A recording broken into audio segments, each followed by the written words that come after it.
Hi students, welcome to this video on air. Before watching this video, please ensure that you have your worksheet and your pen with you. Secondly, pause and rewind at any time of the video. Do take note of the questions highlighted with a light bulb. And lastly, jot down any questions that you may have. For today's chemistry lesson, we are going to learn about air pollution. The learning objectives of today's lesson are to learn about the properties and the sources of three substances, namely carbon monoxide, oxides of nitrogen such as NO and NO2, and lastly sulfur dioxide.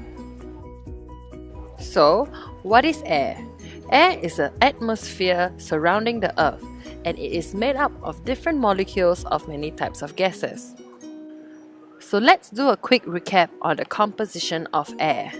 Assuming that the purple pie chart represents 100% of air, can you still recall what gas occupies 79% of air?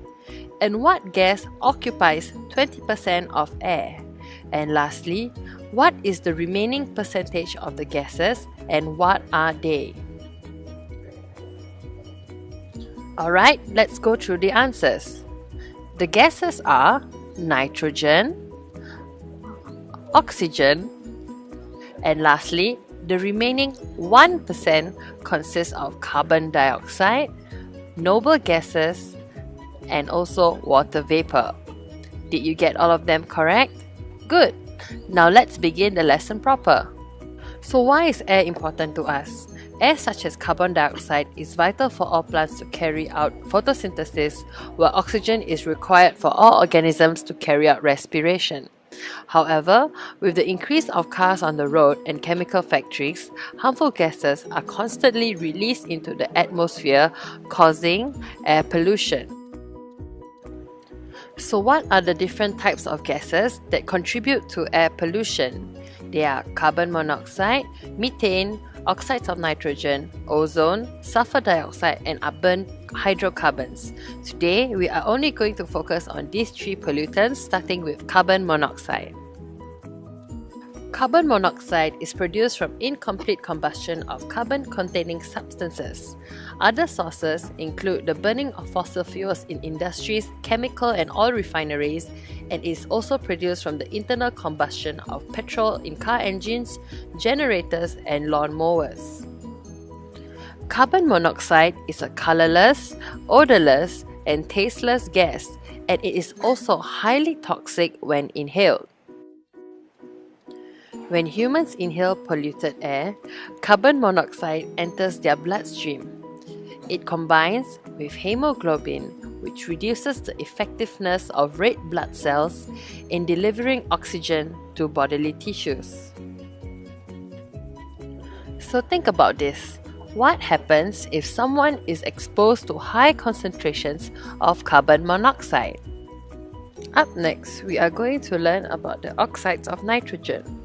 Nitrogen gas is emitted from car engines and chemical factories.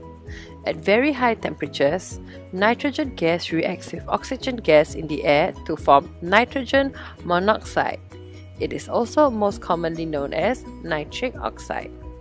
Can you recall the term that is being used to describe this reaction? That's right, it's combustion.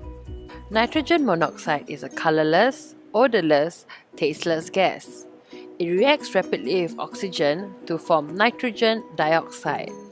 The balance equation is written as follows.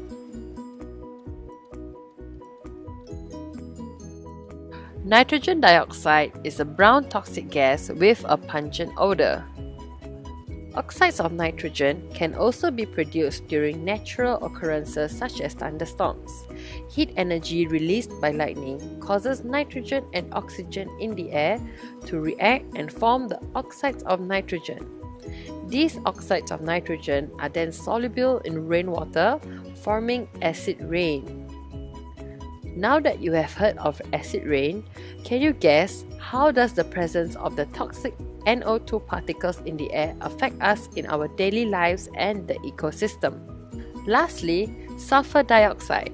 Sulfur dioxide is also produced during natural occurrences such as volcanic eruptions, human activities such as the burning of coals for electricity, burning of petroleum in car engines, and burning of natural gas, commonly used in cooking, also produces this pollutant.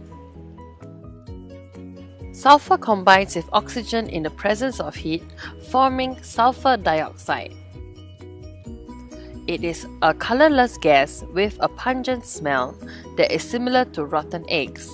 It is also a toxic gas that contributes to the formation of acid rain.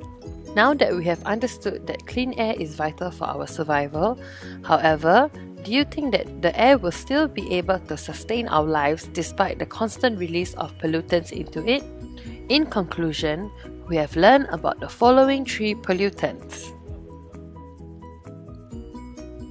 and also have covered their properties and their sources. After watching this video, take 15 minutes to complete the worksheet.